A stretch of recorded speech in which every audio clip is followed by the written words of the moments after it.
Now, with some perspective on all of this is Isaac Bryan, who is a member of the Assembly, represents Los Angeles. I know you've been out in the streets with these protesters. First off, your reaction to the news of the curfew tonight.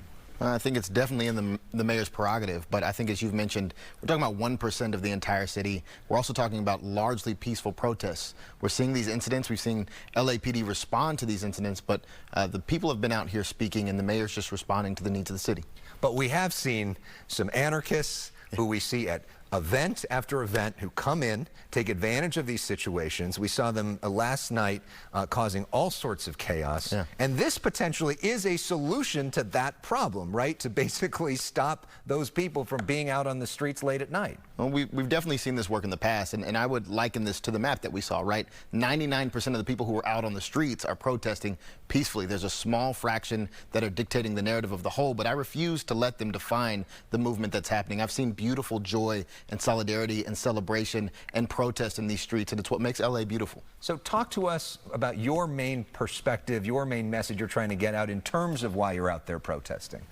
I think these ICE raids are terrifying for folks. They're shocking our city in a way that is unlike what the president said he was doing, right? He told us he was going after violent criminals. Then why are you raiding Home Depots? You raided 2 car washes in my district. They arrested a man who wasn't even working at the car wash. He was just a customer that they profiled, right? And so this is not the criminal element that he told us he was going after, which we had problems with to begin with. It's also interesting that a week ago we didn't have any problems like this as a city. We were eating popcorn, watching him and Elon Musk fight, not expecting anything like this to occur. And now that we've seen this chaos, it has been created by him. So you think this is a distraction politically for President Trump to turn the page? I mean, I'm not going to go into conspiracy theories. That's between him and Elon and the Epstein files and all of that. But I know that this is a major, major distraction for the country. And LA has a lot of issues that it needs to focus on, especially when it comes to recovering from these wildfires. The federal government has a role to play in that. And instead of investing in those recovery efforts, they're waging a war on American citizens. Well, and that could potentially complicate things when you see the governor and President Trump going back and forth. The governor still wants $40 billion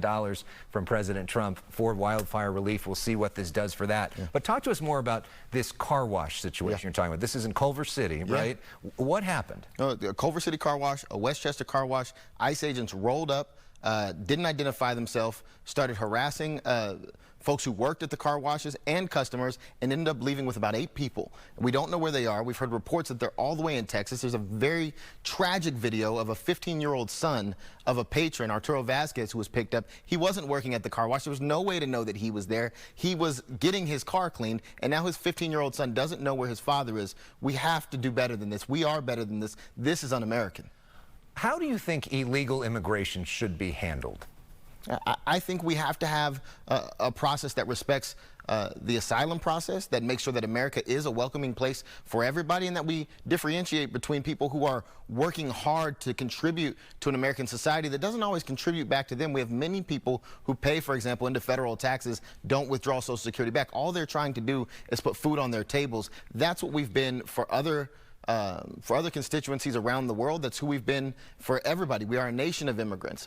But I know you're one who've said nobody's above the law, right? And there are laws. And there are laws that say you can't come here illegally. And there are people that have broken those laws for years. Should there be a consequence for that? I think we also have to recognize that a lot of our laws are difficult to follow or impossible to follow. I'll give you an example. I was outside the federal building yesterday with undocumented folks who had court hearings in the federal building. I saw their paperwork, and the paperwork said very clearly, if you don't show up to this hearing, you will be removed from this country. The National Guard told us the building was closed for 3 days. They wouldn't let me get in. They wouldn't let them get into their hearings. Turns out there were hearings going on inside at that exact time. It's when David Huerta's arraignment occurred. What happens to those people who were trying to make their hearings? Do they get deported somewhere even though they were trying to do the legal way? The legal way is broken. The system is broken, and one of the reasons it's broken is because President Trump wouldn't let a bipartisan solution get through Congress, and he hasn't proposed anything himself since he took office.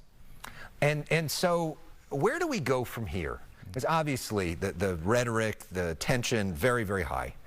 This is not sustainable that we stay at this place. No. How do we bring things down? How do we get the city under control? How do we get rid of some of this fear? Where do we go? I think you take the terrorizing of Los Angeles communities out of this. You stop the raids. You take away the National Guard. You don't deploy Marines who have been trained tactically to kill enemy combatants. You don't put them on the LA streets. You allow for local law enforcement and local communities to rise up and speak back in an honest and peaceful way. So if that doesn't happen, because I don't think President Trump's listening to you, no offense. No. Right?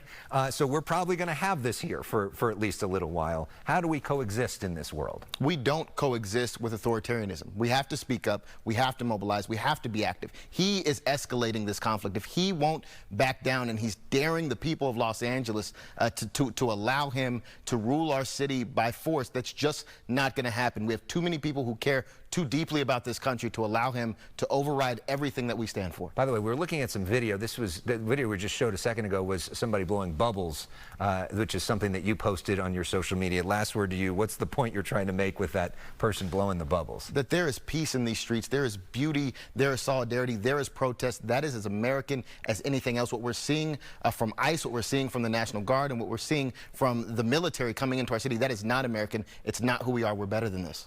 Isaac Bryan, Democratic Assembly member representing Los Angeles, representing Culver City. Thank you so much for coming in and sharing your views. Really appreciate it. Thank you, Alex. We'll have a different perspective a little bit from Steve Hilton, who is a Republican running for governor, because we welcome all views here and allow viewers to make up their own minds.